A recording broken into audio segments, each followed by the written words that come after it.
అందరు నమస్కారం. నా పేరు నరేష్. వెల్కమ్ బ్యాక్ మన యూట్యూబ్ ఛానల్. అయితే వల్లభనేని వంశీకి కోర్టు 14 రోజులు రిమాండ్ వేశారు.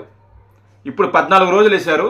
14 రోజులు మళ్ళీ కోర్టుకి వాయిదాకి వెళ్ళిన తర్వాత మళ్ళీ 14 రోజులు రిమాండ్ విధిస్తారు. మళ్ళీ 14 రోజుల తర్వాత మళ్ళీ వెళతారు. మళ్ళీ 14 రోజులు రిమాండ్ వేస్తారు. అంటే ఇది కంటిన్యూగా జరుగుతుంటుంది. నాకు తెలిసి ఈ వల్లభనేని వంశీ అనే వ్యక్తి ఇప్పుడిప్పుడే బయటకు వచ్చే అవకాశాలు లేవు. ఎందుకంటే వాడి మీద ఉన్న కేసులు అలాంటివి, వాడి మీద పెట్టిన సెక్షన్లు, ముఖ్యంగా ఏదైతే సెక్షన్లు పెట్టారో ఆ సెక్షన్లు అంత బలమైనవి. సో నాకు తెలిసి ఇప్పుడిప్పుడే వల్లభనేని వంశీ బయటకు వచ్చే అవకాశాలు లేవు.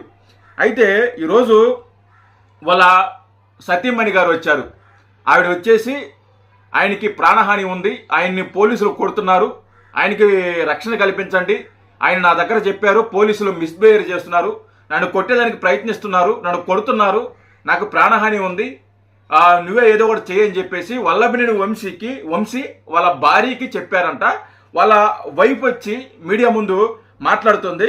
ఒకసారి వాళ్ళ వైఫ్ ఏం మాట్లాడుతుందో ఒకసారి విందాము.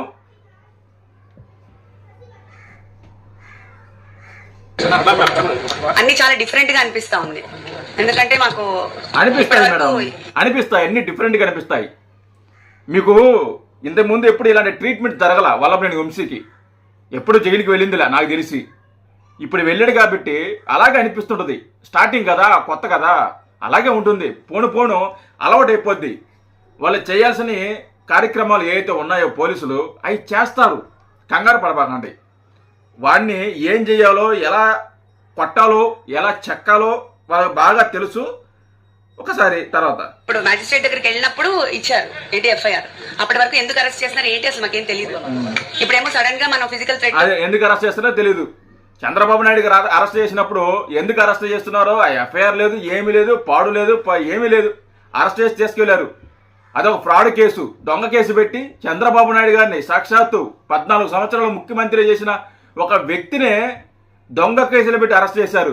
కానీ మీ ఆయన రెడ్ హ్యాండ్ దొరికాడు కదా, కిడ్నాప్ కేసులో దొరికాడు కదా, అటెంప్ట్ మర్డర్ కేసు పడింది కదా, ఎస్సీ ఎస్టీ కేసు పడింది కదా. సాక్షుల్ని ప్రభావితం చేసి, సాక్షులను బెదిరించి, సాక్షుల్ని కిడ్నాప్ చేసి, అతను కొట్టి, అతను బెదిరించి, అతని ద్వారా ఏదైతే అతను వేసాడో కేసు పెట్టాడో ఆ కేసుని విత్డ్రా చేయించుకునేటట్టు చేశారు కదా మీరు. ఇది నేరం కాదు, ఇది తప్పు కాదు, ఇది క్లియర్గా తెలుస్తుంది కదా. అంటే మనం చేసేది ఒక తప్పు చేస్తున్నాము, దాన్ని ఇంకో కప్పు పుచ్చుకోవడానికి మరో తప్పు, ఆ తప్పుని కప్పు పుచ్చుకోవడానికి మరో తప్పు, ఇలా తప్పుల మీద తప్పులు చేసుకుంటూ పోతే ఎవరు ఊరుకుంటారు? ఇవన్నీ చేసేటప్పుడు ఆలోచించాలి కదా అని చెప్పారు. అట్లా అక్కడ పోలీస్ స్టేషన్ లో మిస్బిహేవ్ చేశారు. ఆయన్ని సెల్లో పెట్టారు. పోలీస్ స్టేషన్ లో 5 hours డెస్క్ లో ఉంచారు. సెల్లో పెట్టకుండా కుర్చీలో కూర్చోబెట్టి ఆరతి ఇచ్చి స్వాగతం పలుకుతారు. Welcome sir, welcome sir, Vamshi గారు వెల్కమ్ సార్ అని స్వాగతం పలుకుతారా? క్రిమినల్ని స్వాగతం పలుకుతారా? ఆరతి పళ్ళం ఇచ్చి స్వాగతం పలుకుతారా? కేసులోనే పెడతారు, జైల్లోనే పెడతారు, కటకటాల వెనకాలే పెడతారు, బొక్కలోనే వేస్తారు. క్రిమినల్ అక్కడే పెట్టాలి. అది 2 గంటల, 3 గంటల, 5 గంటల, ఎన్ని గంటలైనా కానీ అక్కడే పెట్టాలి. వాడు ఏమన్నా దేశాని కోసం పోరాడిన యోధుడా? రాష్ట్రం కోసం పోరాడిన యోధుడా? హక్కుల కోసం పోరాడిన యోధుడా? క్రిమినల్ అండి వాడు క్రిమినల్. ఒక మనిషిని అటెంప్ట్ మర్డర్ చేయబోయాడు వాడు. అలాంటి వాడిని జైల్లో పెట్టకుండా మర్యాద ఇచ్చి కూర్చొని పెడతారా? వాడిని ఈ పాటికి కుక్కను కొట్టాడు కొడతారు, గ్యారెంటీ కొడతారు వాడిని. చూడండి కావాలంటే. ఇప్పుడు కూడా ఆయన దగ్గుతా ఉన్నారు. ఇప్పుడు కూడా నేను టాబ్లెట్ ఇచ్చాను. నాకు మ్యాజిస్ట్రేట్ కావాలి, ఫిజికల్ థ్రెట్ ఉందని ఆయన చెప్పారు. మ్యాజిస్ట్రేట్ ప్రతి ఓడికి బల అలవాటు అయిపోయిందండి. అరెస్ట్ చేస్తారు, నాకు హెల్త్ బాగాలేదు నన్ను వదిలేయండి, నాకు హెల్త్ బాగాలేదు నన్ను వదిలేయండి అంటే. హెల్త్ బాగలేనప్పుడు నీ ఒళ్ళు నీకు ఎలా ఉందో తెలిసినప్పుడు అన్ని మూసుకునే పద్ధతిగా ఉండాలి కదా. రేపటి రోజు ప్రభుత్వం మారద్ది, తర్వాత మన పరిస్థితి ఏంది అని ఆలోచించాలి కదా. ఆలోచించరు. మనం అధికారం ఉన్నాం, 30 ఏళ్ళు మన అధికారంలో ఉంటాం. మనల్ని ఎవడేం పీకుతాడు? ఆ పొట్టిరెడ్డి సిట్టిరెడ్డి ఏమో రెచ్చగొడుతుంటాడు. ఇంకా 30 ఏళ్ళు మనమే అధికారంలో ఉంటాము, మీ ఇష్టం వచ్చినట్టు చేయండి, మీ ఇష్టం వచ్చినట్టు తిట్టండి, మీ ఇష్టం వచ్చినట్టు దాడులు చేయండి, మీ ఇష్టం వచ్చినట్టు దోపిడీలు చేసుకోండి, ఎవ్వరు అడగరు. ఫ్యూచర్లో కూడా ఎవరు అధికారంలోకి రారు, మనమే 30 ఏళ్ళ పాటు మనమే అధికారంలో ఉంటాము, కాబట్టి మీకు ఇష్టం వచ్చినట్టే మీరు చేసుకోండి అని చెప్పి ఆ పొట్టిరెడ్డి సిట్టిరెడ్డి రెచ్చగొడుతుంటాడు, వీళ్ళు రెచ్చిపోతుంటారు. పొట్టిరెడ్డి బాగానే ఉన్నాడు, అతనేమో బాగానే కొంపలో కూర్చున్నాడు. ఇప్పుడు మీ పరిస్థితి రోడ్ల మీదకి వచ్చారు మీరు. తర్వాత చెప్పారు నాకు ఇద్దరు అడ్వకేట్ కావాలని కూడా చెప్పారు. మరి ఇప్పుడు రిమాండ్ ఫర్ 2 వీక్స్ ఇచ్చారు, దట్ ఈస్ స్టిల్ 25th ఇచ్చారు. కాబట్టి ఇప్పుడు ఎక్కడ తీసుకెళ్తున్నారు కూడా మాకు తెలియదు. ఆయన తీసుకెళ్లారు, మరి సో తీసుకెళ్లారు, కుక్కను కొట్టడానికి తీసుకువెళ్ళారు. వాడిని కుక్కను కొట్టడానికి తీసుకువెళ్ళారు. వాడిని కుక్కను కొట్టడానికి కొడతారు గ్యారెంటీగా, దాంట్లో ఎలాంటి సందేహం లేదు. మనం మాట్లాడేటప్పుడు, మనం వాగేటప్పుడు, మనం ప్రవర్తించేటప్పుడు, ఒక వ్యక్తి మీద మనం ప్రవర్తించేటప్పుడు అన్ని ఆలోచించి మాట్లాడాలి.